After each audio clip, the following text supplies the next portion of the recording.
चुनाव की बात हो रही है बहुत सारी। आज राहुल गांधी, प्रियंका गांधी हैं रायबरेली के अंदर। अब रायबरेली में जो हो रहा है दोस्तों, वो आपको जानना चाहिए। राहुल गांधी वायनाड और रायबरेली दोनों जीते। फैसला ये किया गया है कि वो रायबरेली के सांसद रहेंगे। अब वो वायनाड को छोड़ेंगे। पहले हम ये सुन रहे थे कि शायद वो वायनाड को चूज करेंगे तो यहां से उपचुनाव होगा, रायबरेली से प्रियंका गांधी चुनाव लड़ेंगे, उनको मौका मिल जाएगा। क्योंकि प्रियंका गांधी ने एक बात कही थी ना कि आपको आप राहुल जी को जिताओ, केवल एक नहीं दो लोग आपको मिलेंगे, मैं भी यहां पर डट कर आपके लिए काम करूंगी। तब ऐसा लगा था कि शायद वो उसी की भूमिका बन रही है। लेकिन अब राहुल गांधी रहेंगे सांसद रायबरेली के। और इसके साथ जोड़ता हुआ दूसरी खबर मैं आपको बता दूं, अखिलेश यादव चले दिल्ली। उन्होंने कहा मैं यहां विधायकी से इस्तीफा दे रहा हूं, मैं जीत गया हूं सांसद का चुनाव और मैं जा रहा हूं अब संसद। तो वो अब क्या उनको कोई प्रधानमंत्री की कुर्सी नजर आने लगी है जब से 37 सीट आई है, इस पर भी हम बात करेंगे। आज कॉफी पर कुरुक्षेत्र में हमारे साथ बड़े दिनों के बाद जुड़े हैं, जिनके आपने बड़ी मांग की, हम खींच करके उनको लिया। प्रदीप सिंह जी, जाने माने जर्नलिस्ट। प्रदीप जी बहुत स्वागत है आपका। और हर्षवर्धन त्रिपाठी जी हमारे साथ हैं, हर्षवर्धन जी का स्वागत है। और शांतनु गुप्ता जी हमारे साथ है। शांतनु, आपका बहुत स्वागत है। सर, अभी जो भाषण दिया राहुल गांधी और प्रियंका गांधी ने, अभी वहां पर धन्यवाद यात्रा रायबरेली में निकाल रहे हैं, वहां राहुल गांधी कह रहे हैं कि अपने कार्यकर्ताओं से कि आपने इतनी मेहनत की है कि कांग्रेस पार्टी जो है दमखम के साथ पूरे यूपी में, पूरे देश में खड़ी हो गई है। तो पहला निष्कर्ष उन्होंने रायबरेली जीतने के बाद ये निकाला कि कांग्रेस पार्टी खड़ी हो गई है। सच है ये? अगर कांग्रेस पार्टी खड़ी हो गई है तो अखिलेश यादव को डर जाना चाहिए। सबसे बड़ा खतरा तो उन्हीं के लिए है। सही बात। उत्तर प्रदेश में अगर कांग्रेस पार्टी खड़ी हो गई है और कांग्रेस पार्टी मान लीजिए, और अखिलेश यादव कह भी रहे हैं कि ये जो समझौता था, गठबंधन था, वो लोकसभा के लिए था। तो विधानसभा में अगर कांग्रेस पार्टी अलग लड़ती है तो जिस आशंका से यहाँ लोकसभा में गठबंधन किया कि मुस्लिम वोट का डिवीजन ना हो, वो तो विधानसभा में हो That was the only consideration. एकमात्र कंसिडरेशन था। कांग्रेस के पास था क्या? कौन सा वोट था जो ट्रांसफर करती? 2.3% वोट, मतलब जो इंडिविजुअल कैंडिडेट थे उनका वोट। पार्टी का तो कोई वोट बचा ही नहीं था कि जो वो ट्रांसफर करती। तो अलायंस का तो उसके अलावा और कोई मतलब ही नहीं था, सिवाय इसके उन्होंने कर्नाटक का नतीजा देखा विधानसभा का, तेलंगाना का देखा। उनको ये समझ में आ गई बात कि मुसलमान इस समय जो है कांग्रेस की तरफ देख रहा है, और खास तौर से जब नेशनल इलेक्शन आएगा, लोकसभा का आएगा, तो मुसलमान ज्यादा जाएगा कांग्रेस के साथ। अखिलेश यादव को दिख गया, इसीलिए उन्होंने अलायंस कर लिया। ठीक है, तो अब तो कांग्रेस पार्टी खड़ी हुई है नहीं हुई, मैंने सवाल आपसे पूछा था। नहीं, मुझे नहीं लगता। देखिए, ये अलायंस की वजह से जो है उसको ये जो दलित वोट मिले हैं, मेरा मानना है खास तौर से वो अलायंस की वजह से मिले हैं। अगर कांग्रेस पार्टी अकेले लड़ रही होती तो उसको ये वोट नहीं मिलता। अच्छा। और दोनों की बात है, और समाजवादी पार्टी को भी शायद जाटो वोट नहीं मिलता अगर कांग्रेस साथ में ना होती। ये कांग्रेस का पुराना वोट बैंक है, चाहे दलित और मुस्लिम। तो इसलिए जो है वो कांग्रेस के साथ, अगर किसी और पार्टी के साथ, जैसे दलित मायावती के साथ कंफर्टेबल हैं और पिछले 10 सालों से जो है भारतीय जनता पार्टी के साथ कंफर्टेबल हैं, उसी तरह से कांग्रेस के साथ है। मायावती इसीलिए कांग्रेस से अलायंस नहीं करती। 96 का एक अपवाद है, जब अलायंस हुआ था उत्तर प्रदेश विधानसभा के लिए। कभी इसलिए बसपा अलायंस नहीं करती है कि उसको डर बना रहता है कि वो वोट लौट न जाए कांग्रेस की तरफ। तो इस बार तो आ गया दलित, मुसलमान भी आ गया, दलित भी आ गया, मुसलमान भी आ गया, दलित भी आ गया। यही सवाल चल रहा था कि भाई पहले कौन? इसमें कांग्रेस जो है लगातार पिछड़ती जा रही थी। तो नहीं, तो अब ये आ गया है, तो अब ये आ गया है या ये वापस भी चला जाएगा? जैसे केवल एक चुनाव के लिए आया है? ये पक्का होगा विधानसभा चुनाव से 2027। और उसमें गठबंधन होता है कि नहीं इन दोनों पार्टियों का, इससे भी तय होगा। लेकिन कांग्रेस के पास समस्या एक नहीं है, केवल एक वोट की समस्या नहीं है, मतलब किसी एक समाज की विशेष की समस्या, संगठन की भी है। इस बार भी 17 सीटें मिली, उसके पास 17 उम्मीदवार नहीं थे। खोजबीन कर किसी तरह से संख्या पूरी की गई। तो बीजेपी की अगर ये हालत न हुई होती, दलित वोट न गया होता, तो आज हम लोग ये बात न कर रहे होते कि कांग्रेस फिर से खड़ी हो गई है। और दलित केवल उस आरक्षण के जो प्रचार चल गया उसकी वजह से चले गए। अब वो अपोजिशन का मतलब भाजपा विरोधियों का ब्रह्मास्त्र था। मेरा मानना है कि वो चल चुका है, अब वो विधानसभा में नहीं चलेगा। एक बार चला, एक बार चल की हांडी बार बार नहीं चढ़ती जैसे एक बार बिहार में चला था मुद्दा, तो दोबारा इस बार बिहार में नहीं चला। तो इसलिए जो है विधानसभा में ये मुद्दा नहीं चलेगा। चलिए, तो ये तो मैंने सर शुरुआती टॉपिक इसलिए छेड़ लिया कि अभी अभी वहां भाषणबाजी हो रही थी, इसलिए सर उन्होंने ये भी कहा है कि पहले हम गठबंधन पहले भी करते थे, राहुल गांधी ने कहा है, लेकिन हम परेशान होते थे, शिकायतें आती थी कि भाई उनका वर्कर आपका वर्कर नहीं मिलकर के काम कर पा रहा, वोट भी नहीं जुड़ता था। लेकिन इस बार तमिलनाडु, राजस्थान, मणिपुर, तेलंगाना में सब एक हो गए, क्योंकि सबको समझ में आया कि नरेंद्र मोदी, अमित शाह जो है वो आरक्षण खत्म कर देंगे, संविधान मिटाने की कोशिश कर रहे हैं, इसलिए हमारा गठबंधन बहुत मजेदार रहा इस बार, ये उन्होंने कहा है। ये बात सच है? देखिए, गठबंधन तो मजेदार रहा। गठबंधन इतना मजेदार रहा कि जहां जहां से भारत जोड़ो यात्रा गई वहां से या तो गठबंधन टूटा या कांग्रेस ही टूटा, तो मजेदार रहा। और देखिए, अब हम लोग जहां खड़े हैं, तो जिसको कहते हैं ना कि नंबर्स डोंट लाई, तो अब तो आपको सामने नंबर है, तो हम सब लोग कहेंगे कि भाई वही है, तो राहुल जी जो कह रहे हैं वो सब सच है। लेकिन 17 सीटों पर प्रत्याशी नहीं मिल रहे थे, ये तो एक बात हुई। अमेठी लड़ने का साहस नहीं था। आज आप कह सकते हैं कि मैं जो कह रहा हूं ये बिल्कुल गलत बात है, लेकिन अमेठी लड़ने का साहस नहीं था। और अब तो रायबरेली रख रहे हैं अपने पास। लेकिन मैं इसीलिए कह रहा हूं ना कि अमेठी लड़ने का साहस नहीं था। यहां से बात करिए, तब आपको समझ में आएगा कि कांग्रेस को एक सीट जीतने का साहस नहीं था। उनको लग रहा था कि रायबरेली भी जीत पाएंगे कि नहीं जीत पाएंगे, चलो यही भी जीत पाएंगे, रायबरेली अमेठी दोनों तो नहीं जीतेंगे। दूसरी जो सबसे बड़ी बात है, जब आप इस पूरे चुनाव को देखेंगे तो ये चुनाव अराजकता पर लड़ा गया है। आज तक देश में इस तरह से अराजकता पर कहीं लड़ा गया। हम चूंकि अब जो आपातकाल के बाद वाला चुनाव था वो तो मुझे याद नहीं है, प्रदीप जी उसके बारे में कुछ बताएंगे तो मुझे समझ में आएगा। लेकिन ऐसे नहीं लड़ा गया कि पूरी पार्टी जो अपोजिशन है उनमें से किसी के पास कोई ऐसा मुद्दा नहीं, सिर्फ वो करें लोकतंत्र खत्म हो जाएगा, संविधान खत्म हो जाएगा, जाति तुम बताओ, राह चलते किसी पत्रकार को पिटवा दिया, कहीं पर खड़े होकर किसी को कुछ बोल दिया। ऐसे अराजकता का चुनाव नहीं हुआ था। विपक्षी दल का नेता इस तरह का गैर जिम्मेदाराना व्यवहार नहीं किया था। और आप अगर ध्यान से देखें तो ये सारे नेता, जितने नेता थे, उनको लग रहा था हमारी जमीन खिसकी है, ये अराजकता का चुनाव था। मैं ये कह रहा हूं कि और सब छोड़िए, अराजकता बार बार नहीं चलती। तो राहुल गांधी या कांग्रेस खड़ी हो गई है, इसका मुझे कोई लक्षण नहीं दिखता। अगर खड़ी हुई होती तो ओडिशा में 2-4 सांसद जीत के आते, विधानसभा में उनकी स्ट्रेंथ बढ़ती, मध्य प्रदेश में चलो कमलनाथ वाली सीट बचाते थे, नकुलनाथ वाली, कुछ थोड़ा सा और आता, तो मुझे लगता है कि वो भी आपको नजर। दिल्ली अगर खड़ी होती तो दिल्ली चलो कुछ नहीं तो दोनों मिलकर कुछ। मैंने यूपी से और ये कांग्रेस पार्टी का वाकई अपने पुराने वोट बैंक को कंसोलिडेट करने में कामयाब। लेकिन हाँ, ये चर्चा मैंने इसलिए लाई थी कि अपने मेन टॉपिक पे आ पाऊं। बिल्कुल, एक बात मैं जोड़ दूं, ये ठीक बात है जो प्रदीप जी ने भी कही। भारतीय जनता पार्टी और बहुजन समाज पार्टी दोनों के लिए चिंता की बात है। आप सोचिए, कांग्रेस ने इंदौर सीट पर शंकर लालवानी के सामने जो संतोष करके थे, उनका पूरा नाम याद नहीं आ रहा, जो बहुजन समाज पार्टी के प्रत्याशी थे, उनको समर्थन नहीं दिया, नोटा को समर्थन दिया। नोटा को 2.25 लाख मिले। इसका मतलब क्या है? गलती से भी बहुजन समाज पार्टी खड़ी नहीं होती। ये वो सीट है जहां पर कांग्रेस पार्टी का उम्मीदवार भाजपा में चला गया था। और आप किसी भी जगह देखेंगे, भारतीय जनता पार्टी से लड़ाई उसकी अलग थी, लेकिन मूल वो जब पीएफआई पे बैन के बाद बजरंग दल पे बैन, ये सब इसीलिए मैंने आपसे ये चर्चा इसीलिए करी क्योंकि अब राहुल जी को आ गया है यूपी पे प्यार, लाड़ आ रहा है उनको यूपी पे, तो उन्होंने कहा कि अब मैं रायबरेली का ही सांसद, यूपी वाले समझदार हुए कि नहीं, मैं अब वायनाड छोड़ूंगा और अब मैं रायबरेली का सांसद रहूंगा। तो फिर ये आया कि भाई प्रियंका जी का क्या होगा, वो यहां से उपचुनाव लड़ती है, सांसद हो जाती है, या उनको किसी और सीट से लड़ाओ, इसी तो हमने कोई खबर सुनी नहीं। तो अब प्रियंका गांधी का क्या होगा, इसलिए हमने लिखा है प्रियंका तुम संघर्ष करो। प्रदीप जी, प्रियंका गांधी वायनाड से लड़ सकती है, वायनाड से लड़ सकती हैं वो भी। वायनाड से लड़ सकती है। मेरी चर्चा में तो नहीं, जानकारी में कहीं नहीं आया कि ये चर्चा है, वो अलग बात है। नहीं, अब वो निर्भर करेगा कि सोनिया गांधी क्या चाहती हैं कि प्रियंका वाड्रा राजनीति में आए।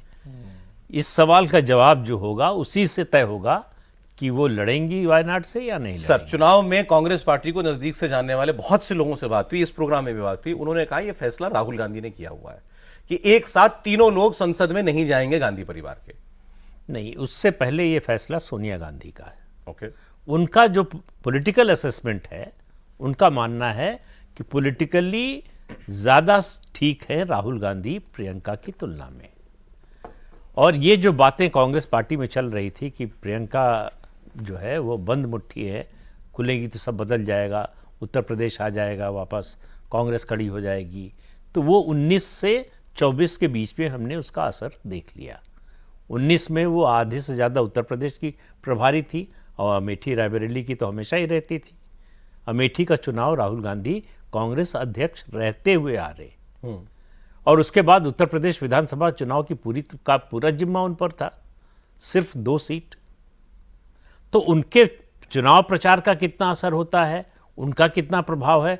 देखिए, पार्लियामेंट्री डेमोक्रेसी में नेता की ताकत इस बात से तय होती है कि उसकी वोट दिलाने की क्षमता कितनी है।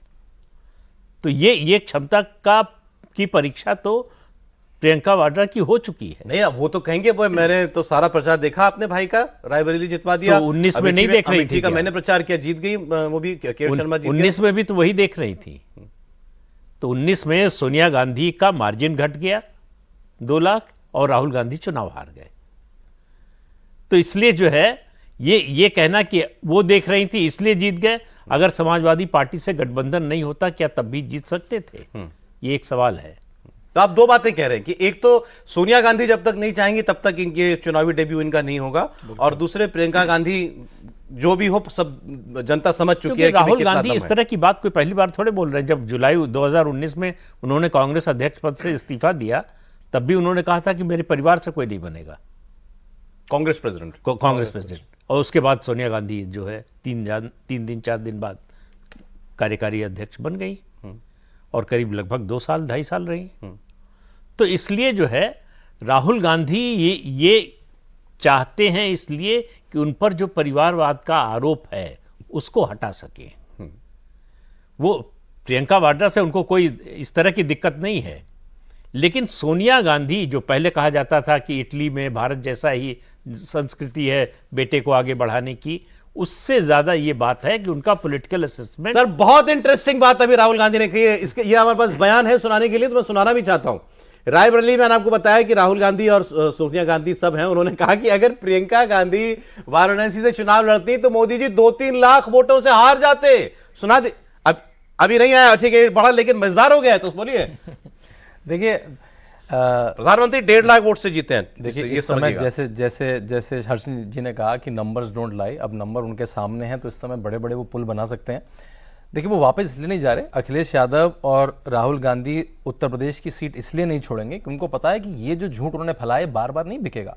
ये गारंटी कार्ड जो लेके हर बूथ पे घूम रहे हैं, हर कांग्रेस के ऑफिस में घूम रहे हैं, बार बार नहीं चलेगा। अगर सीट छोड़ के जाए दोनों तो क्या पता उपचुनाव में दोनों हार जाएं। इसलिए ये उत्तर प्रदेश की कोई सीट कभी नहीं छोड़ेंगे, ये है। बाकी तो देखिए नंबर उनके साइड में इस समय, तो बड़ी बड़ी बातें करेंगे, वो किसी को भी हरा देंगे अभी तो। नहीं तो अब मैं तो इसका जवाब जानना चाह रहा हूं कि मोदी जी को हरा देती। सुनवा दीजिए, एक बार बयान आ गया है, सुनिए व्यूअर्स आप भी, फिर बात करते हैं इस पर। सिर्फ अयोध्या में नहीं, वाराणसी में जान बचा के निकले हैं प्रधानमंत्री। और मैं आपको कहता हूं और बहन से कह रहा हूं, अगर ये लड़ जाती वाराणसी में, अगर ये लड़ गई होती तो आज हिंदुस्तान के प्रधानमंत्री 2-3 लाख वोटों से वाराणसी का चुनाव हार जाते।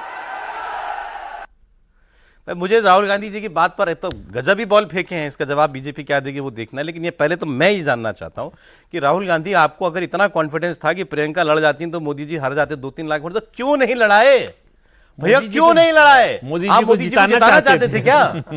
आप चाह रहे थे मोदी जी जीत करके आए?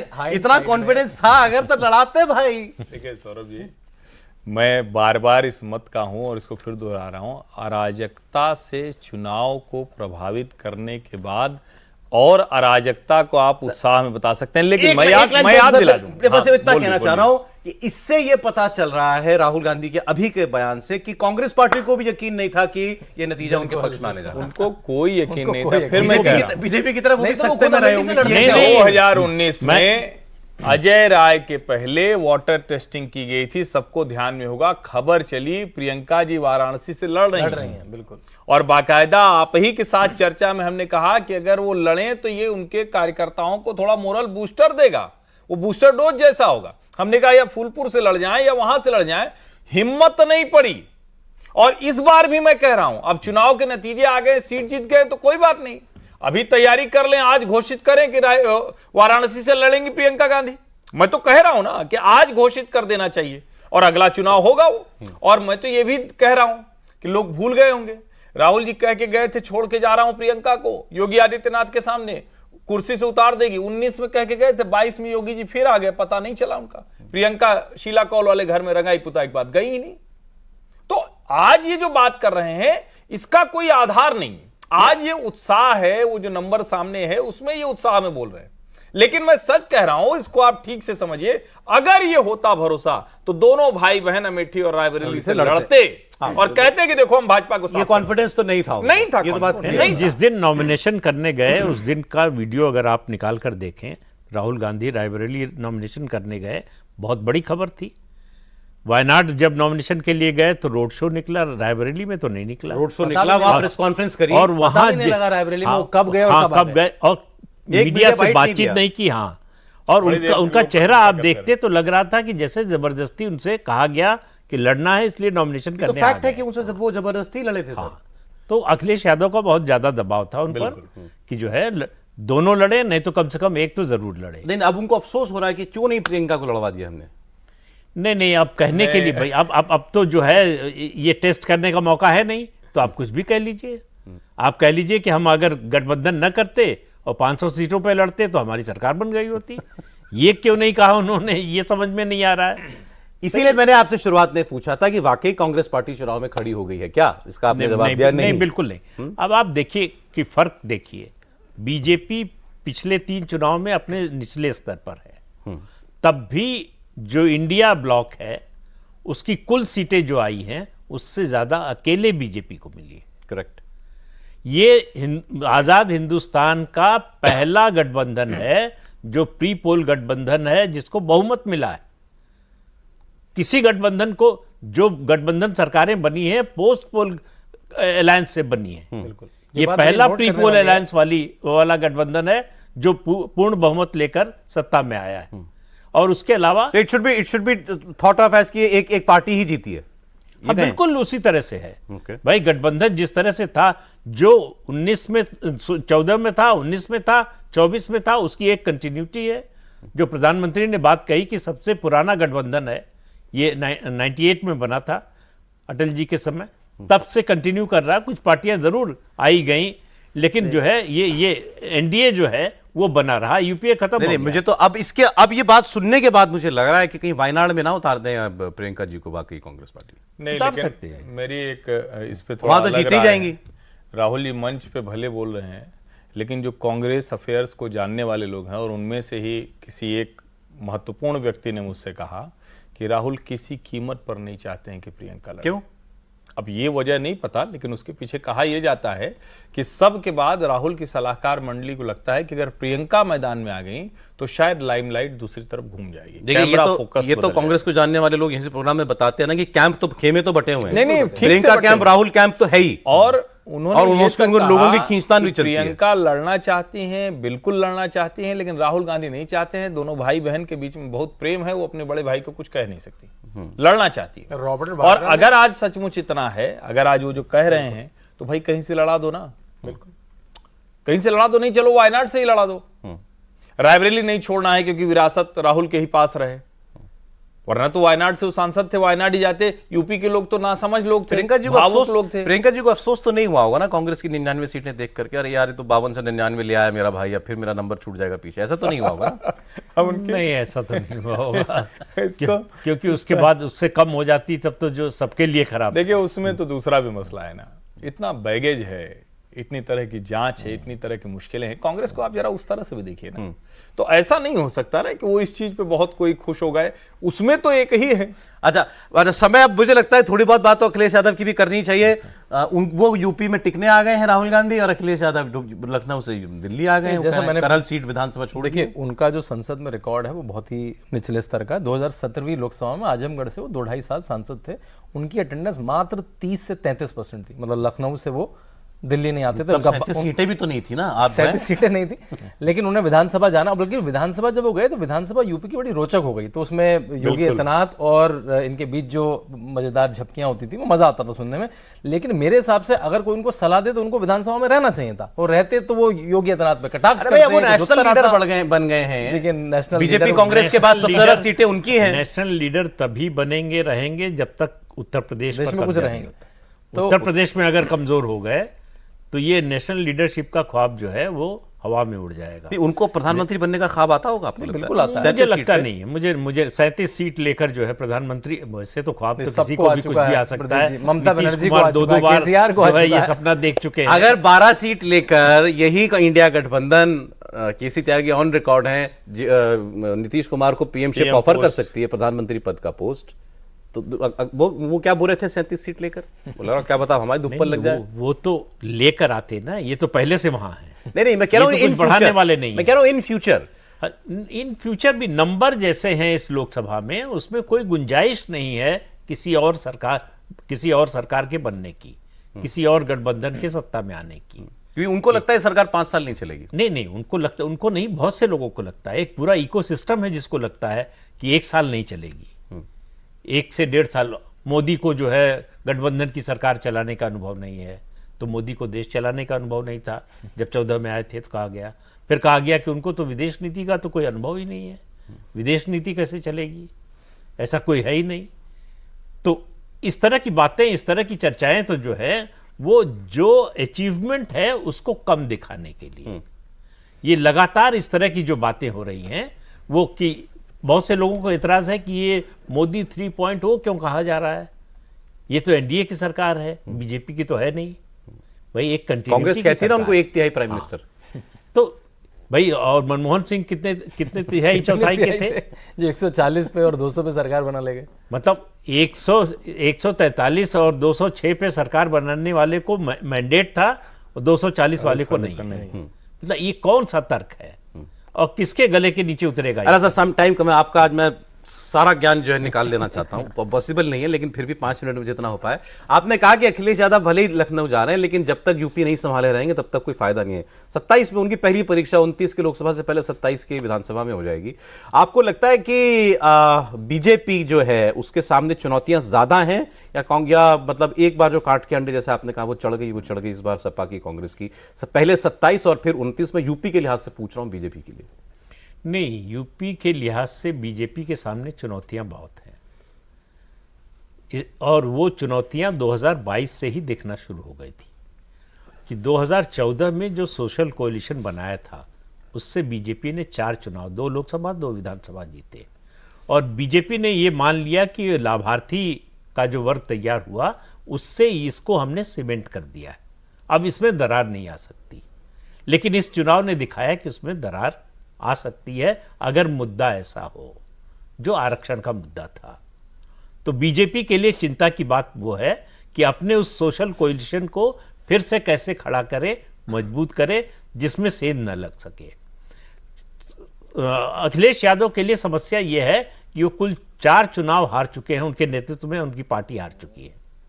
ये 5वें चुनाव में उनकी परफॉर्मेंस अच्छी रही, नहीं तो उनके लिए स्थिति और खराब होती। 2 विधानसभा चुनाव, एक मुख्यमंत्री रहते हुए और एक एंटी इनकम्बेंसी का फायदा रहते हुए भी नहीं ले पाए। तो इसलिए उनके लिए 2027 जो है वो पॉलिटिकल सर्वाइवल का चुनाव होगा।